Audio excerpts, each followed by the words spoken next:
bunso ah. Siyempre naman, kuya. O, kita mo, may nagtuturo pa sa'yo yung sexy at maganda oh. Hindi naman. Ako pa ba? Nga pala, kuya. Kailangan ko na naman pala ng pera sa school. Nag-exam na naman kami. Kailangan ko na ng pambayad eh. Hindi na tinatanggap yung promissory note ko. Ah, ganun ba? Sige. Gagawa ng paraan ni Kuya yan. Sige, kuya. Kasi naman kayo magkapatid, hindi nyo tinatanggap yung binibigay kong tulong. O kahit utang na lang. Ako, Jody, maraming salamat. Pero hindi na kailangan. Gagawan ko ng paraan to. Mga tol, ito na yung matagal natin pinakahihintay. Yun. Ayos na. Sa'yo. Sa grabo rin. Tapos, sa'yo. At syempre, dahil maganda ka tumaba, bibigay tayo 1 gramo. Ito sa'yo, pare. Dahil sa best friend kita, dinagdagan ko na yan, ha? Ito pa, may responde ka pa. Uy! Salamat! Balik kayo, so. Binigay nyo, ha? Minsan, ha? O, tayo na! Tayo na, Oh, celebrate na! Celebrate! Ito sa akin, ha? Ayos to!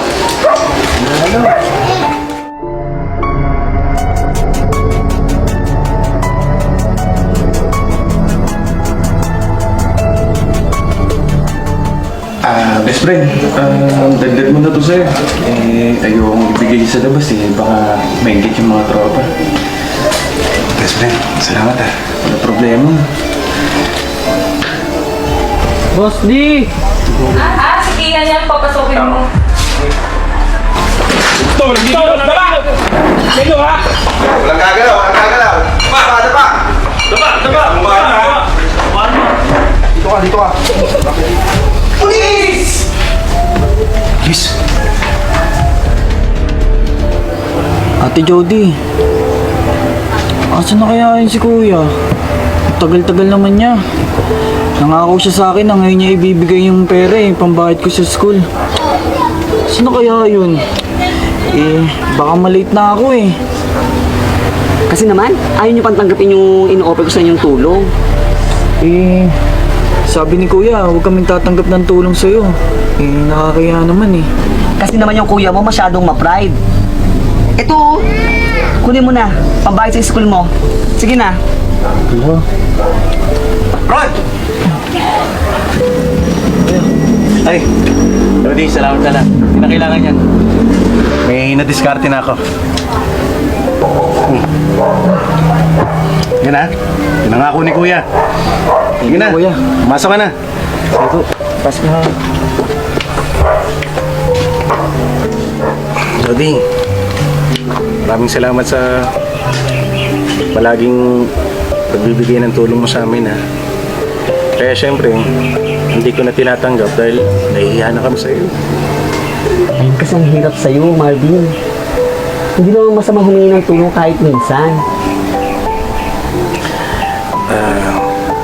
Kayang-kaya ko namang diskartehan lahat ng bagay para sa kapatid ko.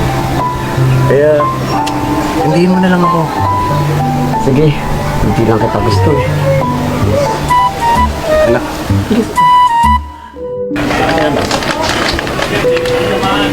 Wow, sarap naman yan Merienda kayo Kuya.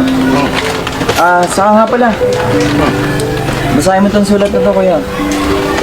Ulat? Ang sulat to? Akin na nga yan, kahit anong basa mo, hindi mo maiintindihan yan.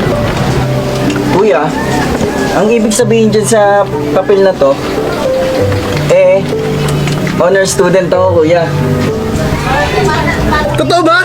Oo, kuya. Galing mo talaga, Banso! Galing mo! Congrats! Asan ba dyan? Wala naman nakasulat. Tama na nga kayong magkapatid dyan. Lumabas na lang tayo, ititreat ko kayo. Wag nang kukontra ha. Treat ko na, tara! Sige. Base lang ako Sige, kuya. Ako din. Bibis na rin ako.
Jody, si Ron. Doon nakatulog na, kaiintay sa'yo. Sige, sige. Teka nga lang, Marvin. Saan ka ba lang galing? Ba't ganyan ang itsura mo?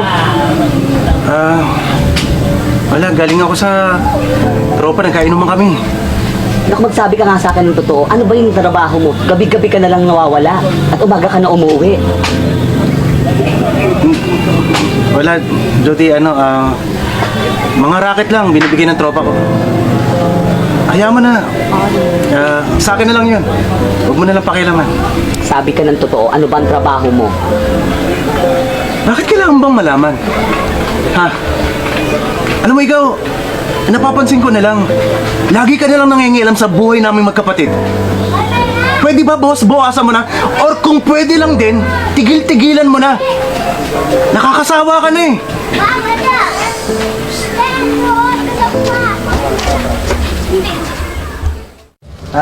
Hello kuya. Guess what? Top 3 nga pala ako sa school. Libre mo ako ha. Treat mo ako kung saan mo gusto. Saka nga pala. Kuya, gagabihin pala ako ha.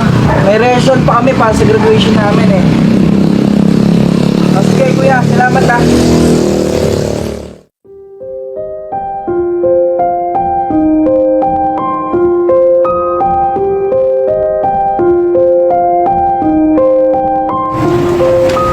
Chip! May nakaupo doon sa kanto. Ganun ba? Yes, man! Ako na bahala dito. Sige na! O ano ka na?